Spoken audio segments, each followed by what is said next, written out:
Welcome back to the pod, guys. Whether if you are doom scrolling and this was your pause at like 2 in the morning, or if you're watching this on your lunch break at work, I feel like this is specifically for you. So grab a snack or coffee or whatever it is that you want to have with you, and let's cozy up. Let's dive into this very sensitive topic. I don't know. I feel like as I get older, I have more self-compassion for the healing journey. And I don't know if it's maybe just because like I hit 26 super hard, or maybe the other way around, 26 hit me super hard. But I feel like we have to hold the healing journey with so much more grace than we normally give it for ourselves. I think it's really easy for us to give grace for the healing journey for others sometimes, if you have that kind of empathy in you. But you have to realize that you deserve that kind of grace too. You can't wake up every day and stare yourself in the mirror and say, hurry up and get better. Now, obviously, we all go through experiences where sometimes people have beat that into our heads as that expectation, and maybe we've kind of absorbed that as how we have to be talking to ourselves. But your healing journey is beautiful and ugly and good and bad and weird. Everybody's healing journey looks completely different. We all make different decisions along the way, no matter how similar our paths look when it comes to the healing journey. Healing can be a really lonely place, and I will say I have really gotten to know that over time through different seasons. It's this very specific journey that you set out on, no matter what it is that you're healing from. Sometimes you do have to get away from the noise of everybody in your life in order to make that decision to get better. Whether if it's something as serious as dealing with grief or with recovery from an addiction, or something as simple as, okay, I need to heal my thought patterns on my own, even though it isn't affecting anybody but me. You have to sometimes find that little safe space for yourself to heal in the silence, because there is too much noise around us constantly. I mean, we're a very overstimulated society, and sometimes without that quiet, you won't even know that you needed to heal in the first place.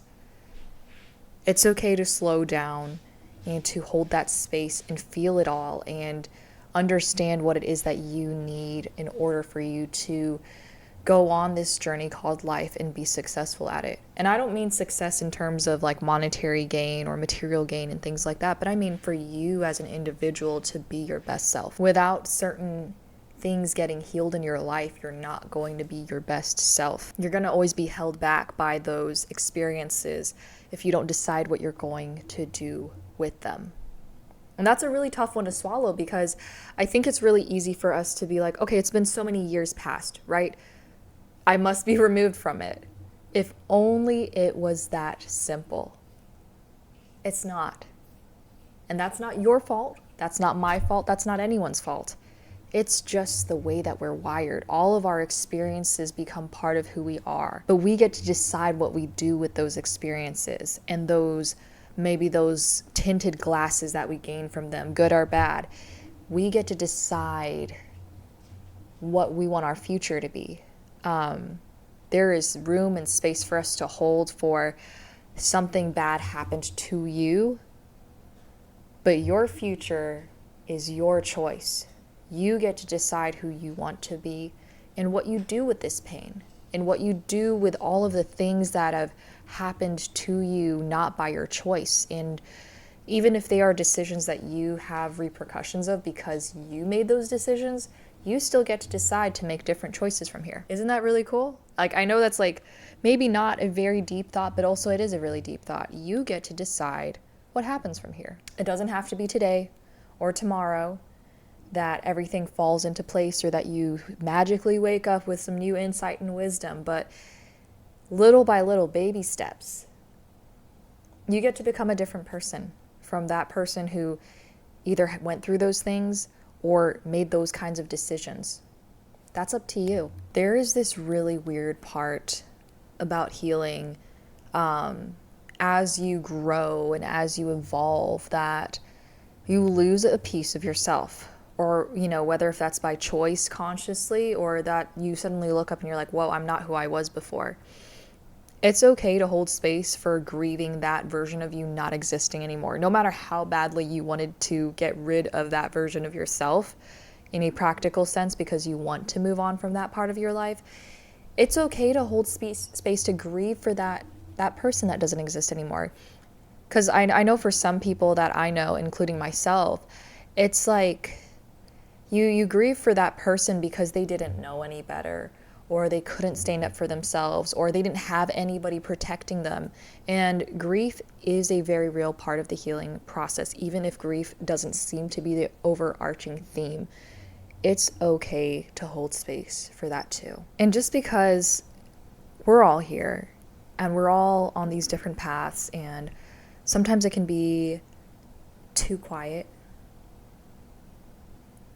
too lonely, and the voices in our heads get really, really loud, I just want to look you in the eyes and let you know you are not too broken. You are not too wounded. You are not too messed up. You get to have another chance at this thing called life. What you went through clearly did not destroy you. It might have broken you down to a point where you feel like you're not worthy of anything, but you are so worth loving. In this really weird space that you're finding yourself in, you're not lonely because you're unlovable. You're not struggling because you messed up too much.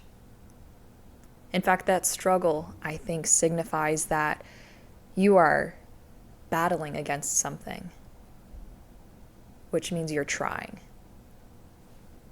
You might have not felt that before, but you're trying. And in this space, you have chosen to be a different person. No matter what it is that happened to you, or that you decided to go on whatever journey of, you are here in this moment. And you've got so much life ahead of you.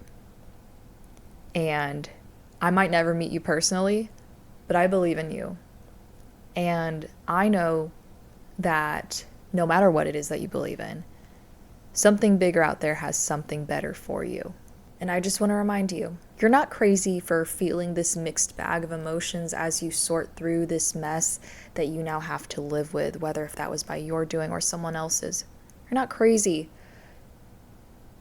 It isn't about that. You have chosen to try to make sense of what it is that you've been dealt in life. And that's not an easy journey. It's not simple. It's so complex. And you're doing the hard work.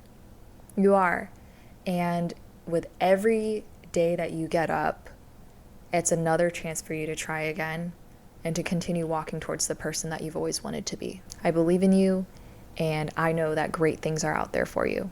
So no matter what time of day or night that it is that you're watching this, I hope that you find exactly what it is that you're looking for. Not just on your healing journey, but out of life. I know you're going to find it.